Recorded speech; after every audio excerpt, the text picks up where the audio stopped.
I am still making the impact that I wanted, just in a very different way. And I think... Welcome to Teaching While Queer, where we are providing queer folks working in education with a community to feel less alone and unload the burden of identity politics so you can work and live as your authentic self. I'm your host, Brian Stanton. My pronouns are he, they. I am a theater pedagogue and educator in New York City, and I am so pleased to have you here. Please enjoy Teaching While Queer. Through our conversation today, you will gain insights into the challenges faced by queer educators in traditional school settings, discover how representation in literature and other forms of media plays a significant role in fostering acceptance, and learn how personal identity and evolving relationships can impact and enhance one's approach to teaching and mentorship. Hi, Rebecca. How are you, Brian? I am so good, and I'm really excited to sit down with you. Can you tell everybody at home who you are? Sure. My name is Rebecca Jennis. I use she, her pronouns. I am a fourth grade teacher at a small rural school in Western New York. To give you an idea about how small our district is, I am the only fourth grade teacher in the entire district. And we had 19 graduates in June. So we are very small. You get to know everybody quickly. It's a really nice, small community. That's my school community. In terms of the LGBTQ plus community, that's something that I personally am still working hard to figure out. I identified as lesbian for a long time, and then my partner who started as my girlfriend became my boyfriend. And so I'm still trying to reconcile that and work through that. But supporting LGBTQ plus people is something that I'm always going to be passionate about, however I identify myself. I think that is such an interesting situation. I've had friends. I've also seen, there's a play that I was reading for school. I was taking a queer theater class, and one of the plays is about that man who has transitioned. And part of it is these little monologues from his girlfriend. And she's, I identify as a lesbian. Sometimes I feel the need to say that he's trans because it makes me feel more queer. And that's where I think pansexuality and demisexuality become more important, because that terminology is more expansive. Whereas the little box that we were given in starting in the 90s and then the early 2000s, you're straight or you're gay, and then bi came. And then now we have things that are a little bit more expansive, because at the end of the day, it's really about the person, right? You fell in love with someone. I love that. So what was like for you as a queer student? My story coming at that is actually a little bit different than most people, because I was homeschooled K-12. And so my experiences with the LGBTQ plus community, my exposure to the LGBTQ plus community was a little more limited than maybe you might see from other folks. And one of my closest friends in high school, in middle school and high school, she had two moms. And that was like one of the points where I started to realize, hey, this is part of our world too. And knowing what I know about like puberty and sexual development, it doesn't really resonate with me the way that it was taught to me from having heterosexual parents. And so it was a unique way to explore my identity growing up, because I wasn't in a place to see it on as much of a broader scale as maybe other students would have had that opportunity to. I think that's fair. I think that depending on when you grow up, there's definitely a level of exposure issue. It's definitely more prevalent now to see queer couples in the media or around, but I think that you were definitely in a situation where that would be much more limited. So I'm glad that you even had one frame of reference to help guide you on your journey, because it really is a hard thing to do if you have zero frames of reference for it. You just feel off, different, right? But there's no explaining why. So how do you think that those experiences you had as a child have informed your work in education? And this goes back to what we talked about, re-questioning your identity when your partner comes out as trans, because I entered the field of education wanting to have that big impact of being an openly queer educator. And, now that I say boyfriend instead of girlfriend or partner or whatever, at first it felt like I wasn't staying true to that as much. But now that I have told students that my partner is trans because I have pictures of him and they'll see him and he doesn't look like an AMAB person. And so that conversation comes up of, but your partner doesn't look like a boy. And so we talk about what it means to be trans and things like that. And so I am still making the impact that I wanted, just in a very different way. And I think the timeliness maybe of what I am able to do is maybe even more important than what I was hoping to do, because of who's getting the spotlight and the majority of the oppression and things like that right now. And so even though my life didn't take the path that I was necessarily hoping it would, I think it is allowing me to have more of an impact than I previously thought. Absolutely. I think that's why I enjoy the word queer so much, as like an umbrella term. It can mean a lot of things. And it's not for everybody, and I fully realize that. And I know that there's a whole generation of people where that was used as a term of aggression and of offense. And so I don't say that lightly, but for me, it feels more comfortable because I'm not limiting what it means to me. And I can see how that might be an interesting kind of shift from knowing this is the box that I'm in to now maybe the sides of the box are gone and I'm just in this space and trying to navigate a space with a compass maybe and not a map. And I feel like a lot of us go through that, but you are lucky enough to have to experience this growth twice in life. You had one journey that was understanding who you were as a lesbian, and now you have another journey of understanding you and your relationship with your partner and what that means for you as a person. And I think that the great thing is that we do live in a time where things are more spectrum-y and more expansive, and you really do get to go on a journey with figuring out what all of it means. It sucks, but it's definitely worth the payoff in the end, right? So, and as a teacher and as a mentor, it's something I definitely hope to be able to support others through if that opportunity does fall on me. Absolutely. And I think you're absolutely correct in where we are seeing the brunt of discrimination and violence happening right now in the trans community.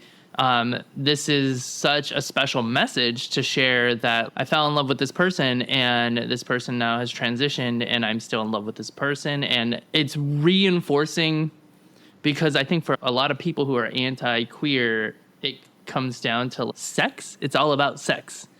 And I think what is beautiful about your story is you're reinforcing love. And you get to do that in a normal conversation with your students that's just about my partner. In instances where you have to deal with anti-queer behavior, what are some things you do when you're confronted with that?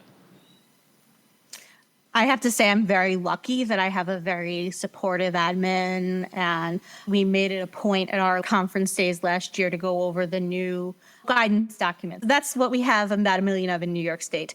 The new guidance document about trans and gender nonconforming students and how the law reflects what we do in my district. It was encouraging to see that there had been experiences of students in the past, even if there wasn't any current student that any of the high school teachers could think directly of, but there were experiences in the past that people were calling on. And I think it's just a matter of making yourself known in addition to your identity, because I make myself known as a person first. Hey, I'm here to be a teacher. I'm here to support these young minds. Oh, and this is also a part of who I am.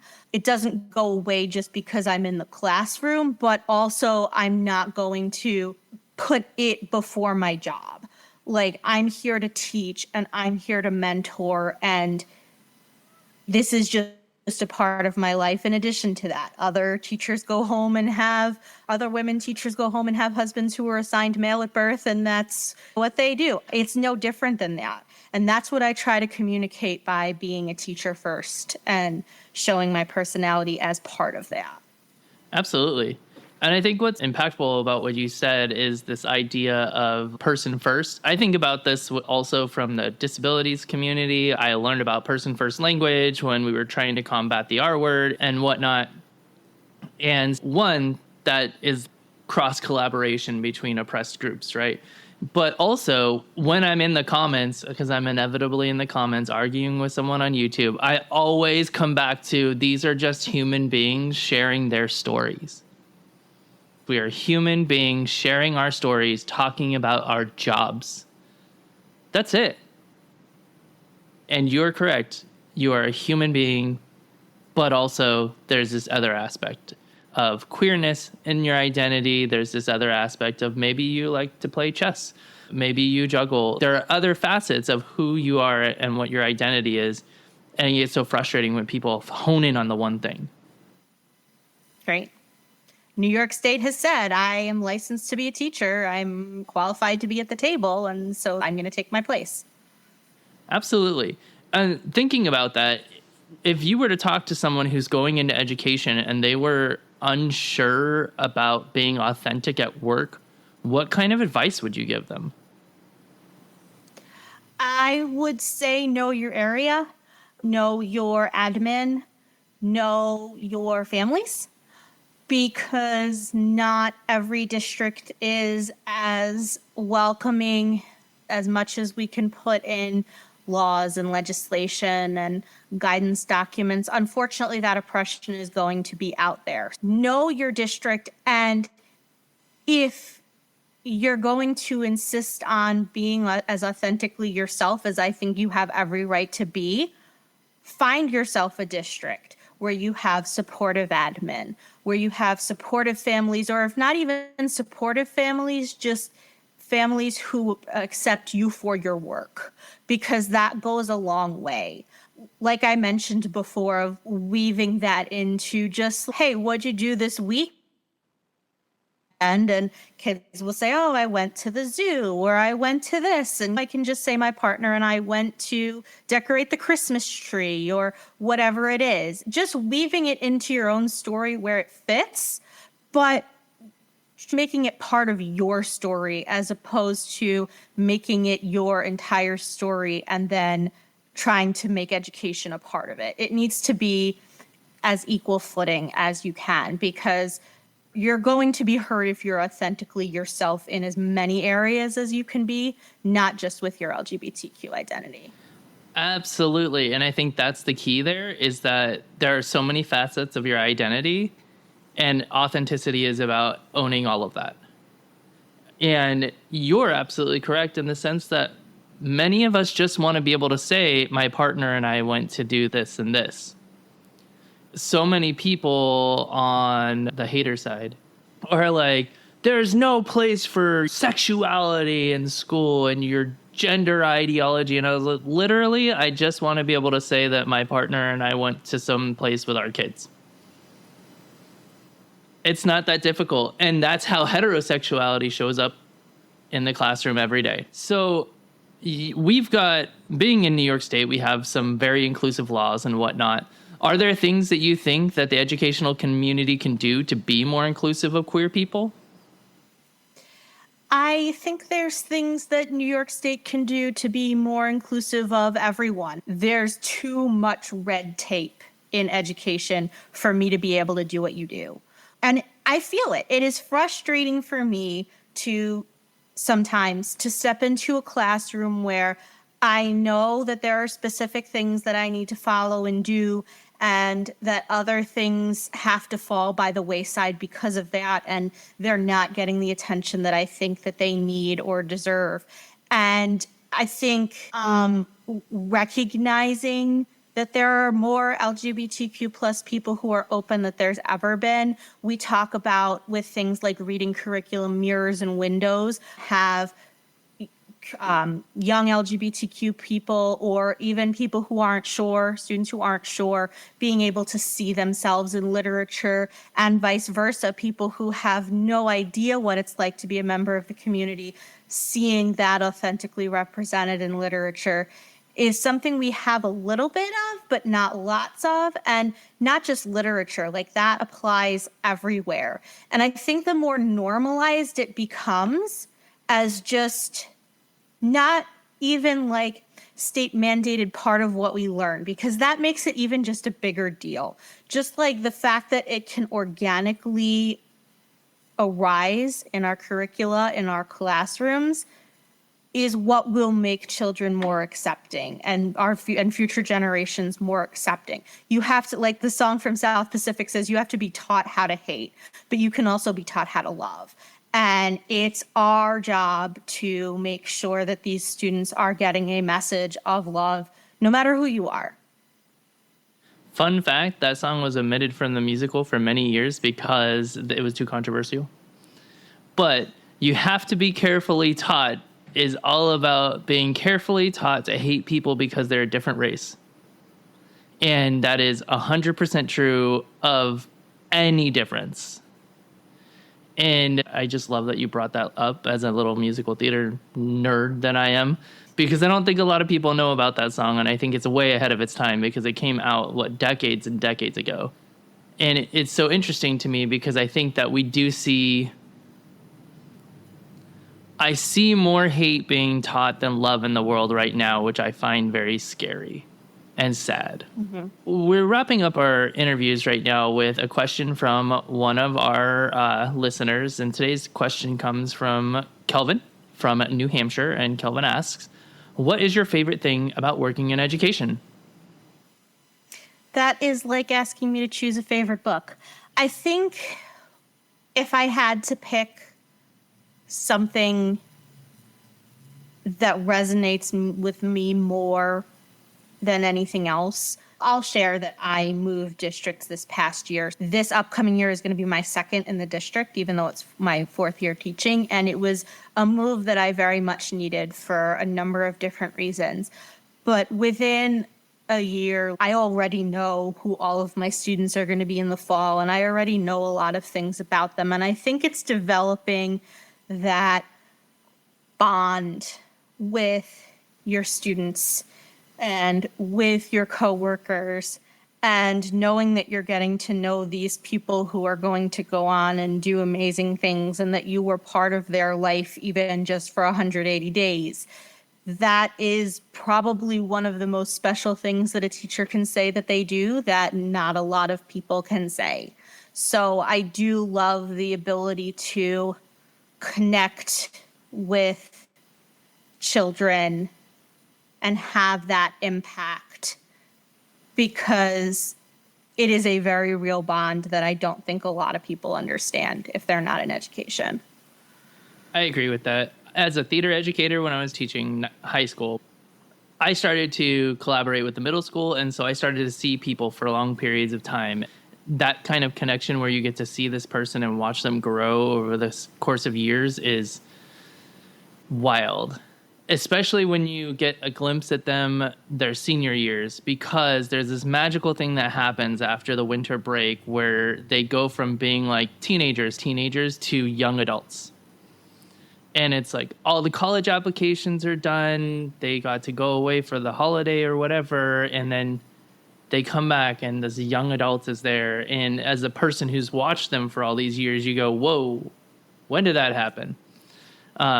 So that's one of my favorite things also about working in education. I'm glad we could share that. If you would like your question at home read on the podcast, please click the Ask a Queer Educator link on any of the podcast apps. And before we go, I want to thank you. A lot of this time when I'm on the podcast, I'm speaking in rough draft. That's what a lot of my professors call it in grad school. When I was in grad school, we're thinking in rough draft right now. And so sometimes, often, my words don't come out 100% correct. And so I just want to thank you for bearing with me as we were talking about relatively vulnerable situations and for you, and for sharing and being so vulnerable on the podcast. I really appreciate it. Thank you for having me. Today, we gained insight into the personal and professional challenges faced by queer educators. We discovered how representation in literature and other forms of media plays significant roles in fostering acceptance and understanding. And we learned how personal identity and evolving relationships can impact and enhance one's approach to teaching and mentorship. Thank you for joining us on this episode of Teaching While Queer. Connect with fellow queer educators and your favorite guests on our online community at www.teachingwhilequeer.org.